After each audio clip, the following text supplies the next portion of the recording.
আসসালামু আলাইকুম। আপনারা সবাই কেমন আছেন? আশা করি সবাই ভালো আছেন।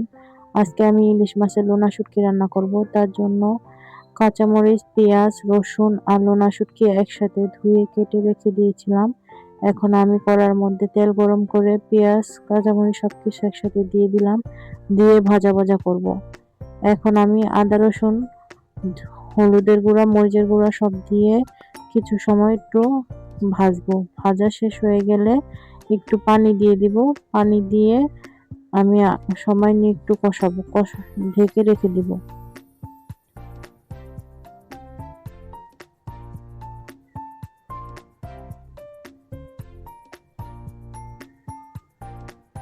এখন টমেটো কেটে রাখো, টমেটো গুলা দিয়ে দিলাম। টমেটো দিয়ে আর একটু সময় নাড়াচাড়া করব। করার পরে আর একটু পানি দিয়ে দিব। পানি দিয়ে ঢাকনা দিয়ে ঢেকে রেখে দিব। যখন দেখবো যে উম, সব পানি শুকিয়ে তেল উঠে গেছে, তখন আমি জিরার গুঁড়া দিয়ে দিলাম। জিরার গুঁড়া দিয়ে আর 2-3 মিনিট নাড়াচাড়া করে ঢাকনা দিয়ে রেখে তারপর নামিয়ে নেব। তো কথা বলতে বলতে আমার রান্না শেষ। আজকে আমার এই শুটকির তরকারিটা কিরকম হয়েছে আপনারা সবাই জানাবেন। আশা করি আপনাদের কাছে ভালো লাগবে।